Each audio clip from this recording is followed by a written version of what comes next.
Hello dear students. In the first part of the chapter Time and Motion, we studied about importance of time and about ancient methods of measuring time. In this part, we are going to study about different types of motion and also measurement of time using periodic motion. Pendulums have been used in clocks for hundreds of years. The regular motion of the pendulum controls the motion of the hands of the clock. This is a clock with pendulum. This pendulum, when completes one oscillation, okay, I told you in last video what is one oscillation. When the pendulum moves from one extreme position to the another extreme position, and again when it comes back to the starting point, then it is said to be a complete one oscillation. So what happens is, in this clock the hands are attached with the gear from the back side of the clock. तो ये जो gear होता है उसके ऊपर circular ring और उसमें चारों तरफ नॉचेस होते हैं. There pendulum is also connected to it. So when the pendulum completes one oscillation, gear का एक नॉच नीचे आता है. It moves the gear and gear move होने के साथ साथ उसके साथ कनेक्टेड होते हैं हैंड्स, तो ये हैंड्स भी उसके मूव करते हैं. The gear then moves the hands of the clock. The length of the pendulum determines its time period. Again, what is time period? In last video, we discussed about this. Time period is equal to total time taken upon number of oscillations or vibration. कितना time लगता है कितने oscillations complete होने में, that is known as time period. तो ये जो time period होता है वो डिपेंड करता है पेंडुलम की लेंथ के ऊपर. दैट मीन्स अगर लेंथ ज्यादा या कम किया जाए तो टाइम पीरियड भी कम या ज्यादा किया जा सकता है. So the length of the pendulum can be adjusted slightly if the clock is running too fast और टू स्लो. अगर घड़ी आपकी पीछे चल रही है या आगे चल रही है तो पेंडुलम की लेंथ को चेंज करके हम इसमें चेंज कर सकते हैं. The weight of the Bob does not affect the time period. ये जो बॉब होता है, नीचे मेटल का मास होता है, that is known as bob. As I told you earlier, इसका टाइम पीरियड से कोई भी लेना देना नहीं है. The time period is determined by the length of the pendulum. The principle of periodic motion is also applied to the study of wave motion in light, sound and music. Now next, after the pendulum clocks, atomic clocks were introduced that are very accurate. Pendulum clock के बाद atomic clock का invention किया गया था और वे बहुत ही एक्यूरेट थे. Atomic clocks have an error of 1 second up to 100 million years. Can you imagine? 100 million years में सिर्फ 1 सेकेंड की एरर आ सकती है. In atomic clocks the natural oscillation of atoms acts like a pendulum in a grandfather's clock. इसका ये मतलब है कि एटॉमिक क्लॉक में जैसे पेंडुलम में पेंडुलम मूवमेंट ऑसिलेट करते हैं, इसी तरह से एटॉमिक क्लॉक में, as the name suggest, atoms, you know all the matter is made up of atoms. तो ये जो एटम्स होते हैं, they act like a pendulum. They are accurate as atomic oscillations have high frequency and are more stable. जो atomic होते हैं उनके जो ऑसिलेशंस होते हैं उसमें की फ्रीक्वेंसी ज्यादा होती है, like they move very fast and they are more stable. Frequency comes from the word frequent and is measure of the number of oscillations or vibrations taking place in unit time. Per unit time कितने oscillations या vibrations होते हैं उसे frequency कहते हैं. Nowadays we have digital clocks fitted in our mobile phones and computers. The SI unit of time is second. The table given below lists some of the units to measure time. 60 seconds is equal to 1 minute.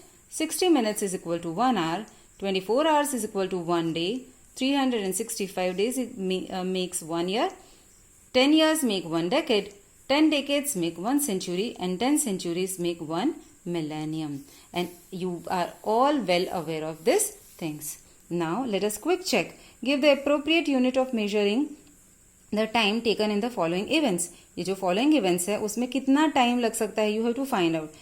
Construction of a 2-story building, approximately how much time can it take? Watching a movie, growing and harvesting a crop, formation of coal and petroleum, playing a game of football, boiling a cup of water, plant growing into a tree. So here you have to write the approximate time. This is your homework. Now, slow and fast motion. While crossing a road, we estimate how fast or slow the vehicles are coming towards us. जब आपको road cross करना होता है and where the zebra crossing is not available, for example, और आपको road cross करना है, normally we should not do that, but at some places it is not there. In small towns and small villages might be there are zebra crossing not available.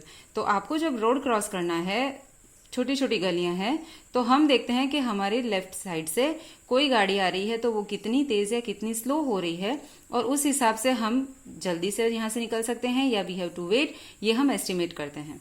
Then we decide whether we'll be able to cross the road और not. The idea of how fast or slow an object is moving is determined by the distance it covers in a unit time.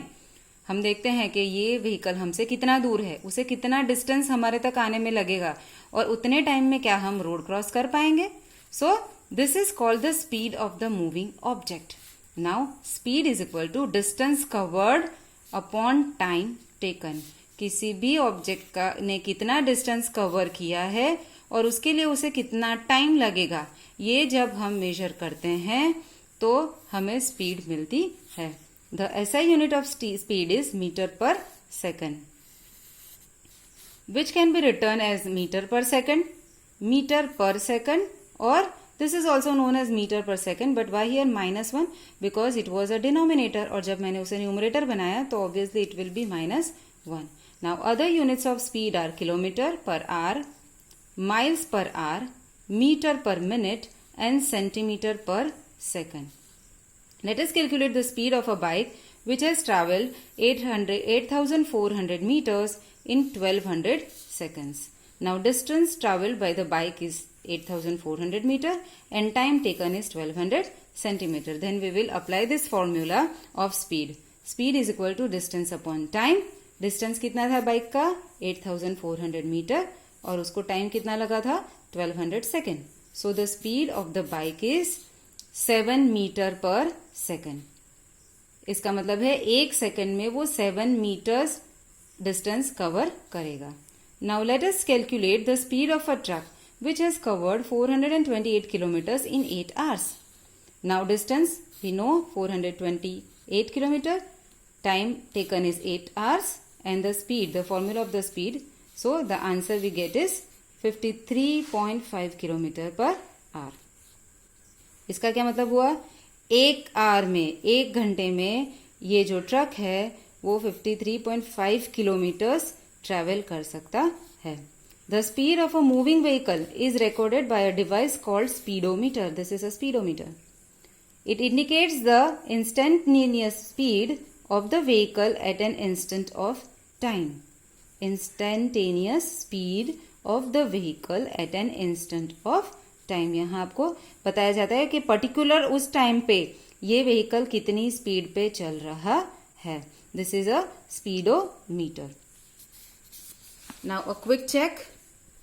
If cars A and B both start from the same point at the same time, किसी एक particular time पे किसी particular point से ये दोनों एक साथ start करती हैं, तो which one is likely to cover the distance of 20 kilometre first.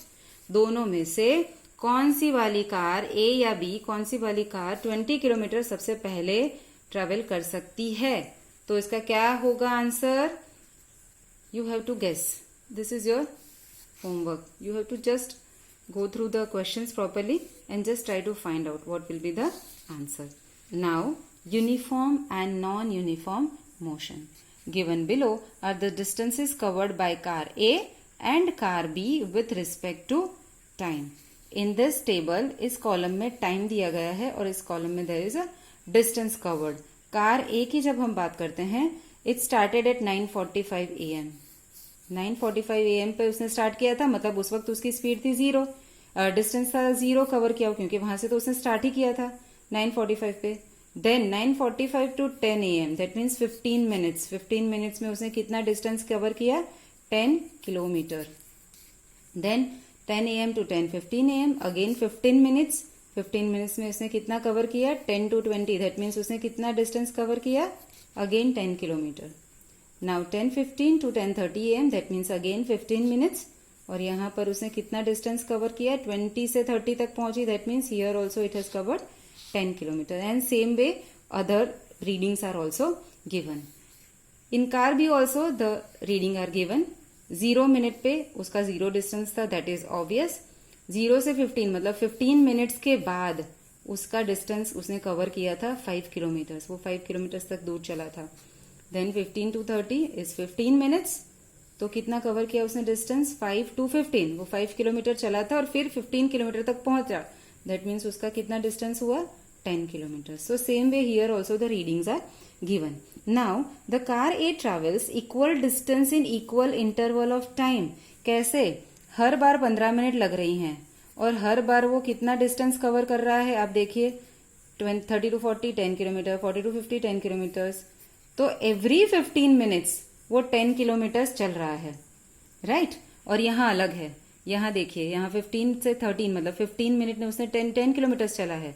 Again 30 to 45 means 15 minutes और यहाँ 15 to 20 ही आया है. दैट मीन्स यहाँ सिर्फ वो 5 किलोमीटर चला है.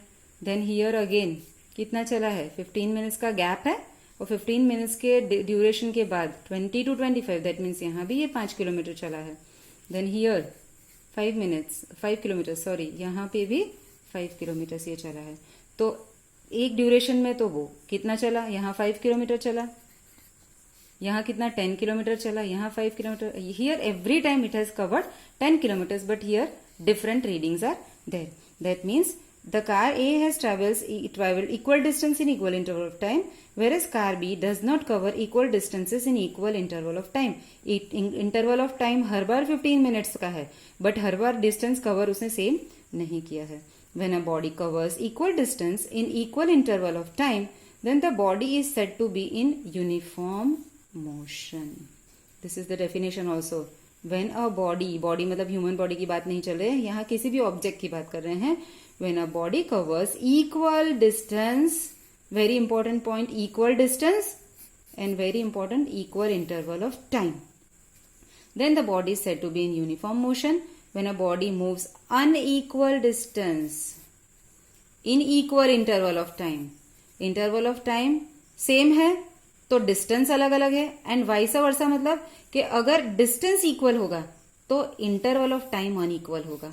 दोनों में से कोई एक इक्वल है तो दूसरा अनइक्वल होगा, तब उस बॉडी को, उस मोशन को नॉन यूनिफॉर्म मोशन कहते हैं.